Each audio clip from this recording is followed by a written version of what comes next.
DNA में अब हम जम्मू कश्मीर में मानवाधिकारों की आड़ में पाकिस्तान द्वारा किए जा रहे पापों का आपके लिए एक सीधा प्रसारण करेंगे। मानवाधिकार का मतलब एक व्यक्ति के उन सभी अधिकारों से है जो उसके जीवन, स्वतंत्रता, समानता और प्रतिष्ठा से जुड़े होते हैं।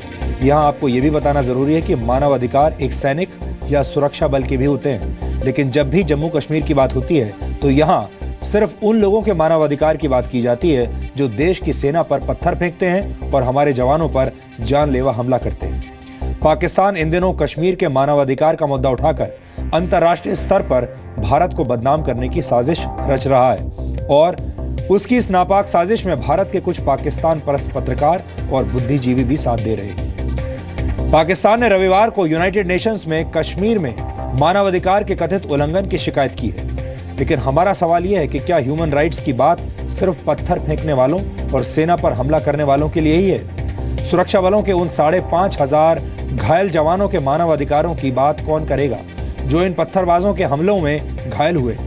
क्या ये सुरक्षा बल मानव नहीं है या फिर इनके कोई अधिकार नहीं है? और सवाल यहाँ पर यह भी है कि क्या बंदूक की बात करने वालों से फूल देकर निपटा जा सकता है? हमारे सैनिकों से जो लोग कश्मीर में हथियार छीन रहे हैं उनका अपराध छोटा नहीं है, बल्कि ये राष्ट्रद्रोह के दायरे में आता है। इसलिए हम ये पूछना चाहते हैं कि दूसरों का अधिकार छीनने वालों के लिए मानव अधिकारों की बात क्यों होती है? ह्यूमन राइट्स की आड़ में पाकिस्तान कैसे कश्मीर में आतंक फैला रहा है, अब हम आपको बताएंगे। जम्मू कश्मीर के पुंछ में पिछले 38 घंटों से आतंकवादियों के साथ मुठभेड़ चल रही है। इस मुठभेड़ में अब तक सुरक्षा बलों ने 4 आतंकवादियों को मार गिराया है। इसी दौरान यहां एक घर में फंसे एक बुजुर्ग दंपत्ति को भी सेना के जवानों ने बचाया, लेकिन ये बात शायद कोई कर नहीं रहा, क्योंकि ये हमारे देश की मीडिया का दोहरा चरित्र है कि इस तरह की खबरें सामने नहीं आती। पुंछ के अलावा पाकिस्तान की तरफ से भेजे गए आतंकियों ने कश्मीर में 3 और जगहों पर घुसपैठ की कोशिश की, जिसे हमारे सुरक्षा बलों ने नाकाम किया है। उत्तरी कश्मीर के नौगाम सेक्टर में घुसपैठ की कोशिश कर रहे 4 आतंकियों को सेना ने मार गिराया। इसके अलावा उत्तरी कश्मीर के ही गुरेज और तंगधार में घुसपैठ की कोशिश हुई थी, जो नाकाम कर दी गई। लेकिन अब भारत सरकार ने भी यह तय किया है कि वो पाकिस्तान की हरकतों को पूरी दुनिया के सामने लेकर आएगी और अब दुनिया के बड़े देशों को यह बताया जाएगा कि कैसे पाकिस्तान जम्मू कश्मीर में आतंक फैला रहा है। इसके लिए केंद्रीय गृह मंत्री राजनाथ सिंह एक मिशन पर अमेरिका और रूस जाएंगे। गृह मंत्री राजनाथ सिंह 18 सितंबर को 5 दिन की यात्रा पर रूस जाएंगे, जहां वो रूस के गृह मंत्री को पाकिस्तान द्वारा जम्मू कश्मीर में सीमा पार से फैलाए जा रहे आतंकवाद की जानकारी देंगे। इसके बाद राजनाथ सिंह 26 सितंबर को अमेरिका की 7 दिनों की लंबी यात्रा पर जाएंगे। राजनाथ सिंह की इन 2 देशों की यात्रा का मुख्य मकसद दुनिया को यह बताना है कि पाकिस्तान कैसे जम्मू कश्मीर में आतंकवाद को प्रायोजित कर रहा है।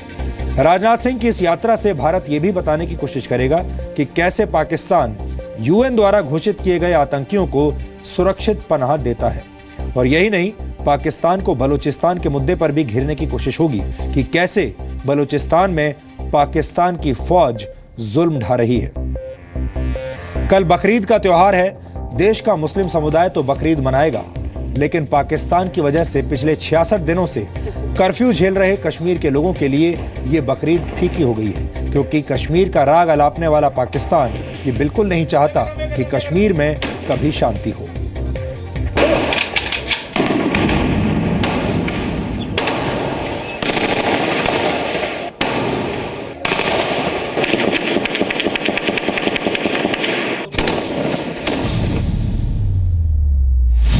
कि भाई कल हमारा मुतबर्रक ईद उल अज़हा का दिन है। ये पाकिस्तान की एक साजिश है और पाकिस्तान की एक गंदी साजिश है। इस तरह ये नहीं होना चाहिए और इन बड़े बड़े त्योहारों में ये इस किस्म की हरकतें गुनाही नहीं होनी चाहिए।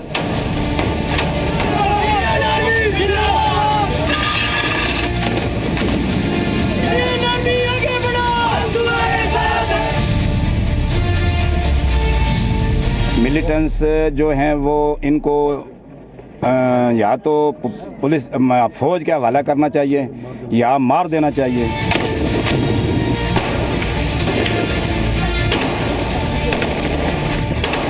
कल कश्मीर समेत पूरे देश के मुस्लिम बकरीद का त्योहार मनाएंगे, लेकिन इससे पहले ही पाकिस्तान ने कश्मीर को दहलाने की नापाक साजिश रची है। पिछले 38 घंटों से पुंछ में आतंकवादियों से एनकाउंटर चल रहा है। यह मुठभेड़ कल यानी रविवार को सुबह करीब 7:30 बजे शुरू हुई थी। पुंछ के अल्लाहपीर इलाके के एक मकान में कुछ आतंकी घुस आए थे। सुरक्षा बलों ने आतंकवादियों पर हमला किया तो ये आतंकी पास के मिनी सचिवालय की एक अंडर कंस्ट्रक्शन बिल्डिंग में घुस गए। अब तक इस मुठभेड़ में 4 आतंकी मारे गए हैं, जबकि पुलिस का भी एक जवान शहीद हो गया है।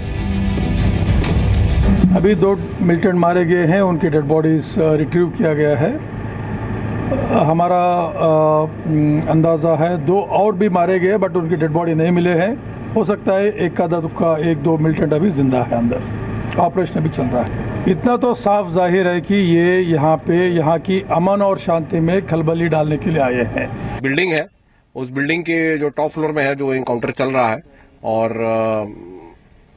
इन चीजों को टाइम लगता है और हमें उम्मीद है कि हम इसको भी न्यूट्रलाइज कर पाएंगे। दरअसल पाकिस्तान जम्मू कश्मीर में मानव अधिकारों को ढाल बनाकर आतंक फैला रहा है, लेकिन देश की सेना कश्मीर के लोगों की जान बचा रही है। कल हुए आतंकी हमले में आतंकियों ने एक बुजुर्ग दंपत्ति को बंधक बना लिया था।